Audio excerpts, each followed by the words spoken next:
Hello. Hello. हा हा 2 मिनिटं ऐका, माझ्या मोबाईल मध्ये एक पण ऐका. अण्णाकडे काय होतं ते उघडायचं. अण्णांच्या अकडून सिंगरमध्ये किती टाकताय पैशावरची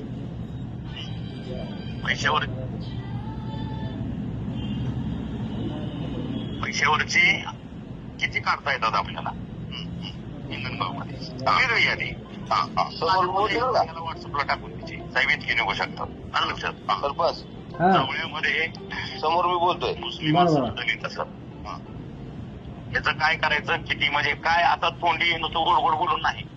आता काम दाखवायचं आपलं. हो हो. म्हणजे 1000 रुपयाला पडो 2000 रुपयाला पडो बरोबर 3000 रुपयाला पडो तिथं कॉम्प्रोमाइज नाही. कॉम्पिटिशन मोठे आपल्याला दलितामध्ये वगैरे 2000 जाऊ 3000 जाऊ त्याची काही याद्या तयार करून ते सुरू करायचं लगेच 2 दिवसात. बरोबर आहे. तसंच वाकडीला आपल्याला ही जी 3-4 गाव आहेत सिरसाव वाकडी हिंगणगाव आणि जवळा ह्या 4 गावामध्ये आपल्याला मागं पडायचं नाही. 50 लाख जाऊ 2 रुपये जाऊ 2 कोटी जाऊ जे जाऊ ते जाऊ. कळलं का. तिथं कॉम्प्रोमाइज करायचं नाही. कोणाचा विचार करायचा नाही.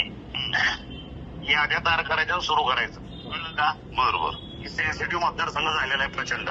बर. आणि त्या पद्धतीनं फक्त तुला जे वाटतं ते मला व्हॉट्सअपला टाकायचं. कुणाला बोलायचं नाही एक शब्द. बरोबर बरोबर. सुरू करायचं. ठीक आहे. तो जर कुणाला चर्चा नाही असं म्हणतो साहेब मग काय करू पुन्हा आमच्यातली शहाणी संधी आहे. काय गरज आहे. आता एवढा मोठा आता दणका झालाय. आपण एवढी मोठी सभा झाली एवढं मोठं झाले लोक आपल्याच पाठीमागे आहेत. कापील राहायचं नाही. कळलं का. बरोबर. रिस्क घ्यायची नाही आपल्याला कुठल्याही पद्धतीनं. हो हो. समोरचे माधवचोत एकदम फवाऱ्या केलेले सगळे उमेदवार आहेत. त्याला काय रुपये गेला काय 2 रुपये गेले त्यांना काय फरक पडत नाही. पण आपण मागं राहायचं नाही हे ध्यानात ठेवायचं. बरोबर बरोबर. ठीक आहे. या पद्धतीनं मला वेळोवेळी स्वतःहून फोन करू. रात्री 12 वाजता 1 वाजता 2 वाजता साहेब इथे या पद्धतीने चाललंय आपलं काय करायचं सांगता. बरोबर घ्यायचं लागेल ते मला सांगायचं मी बी आहे बरोबर. ठीक आहे.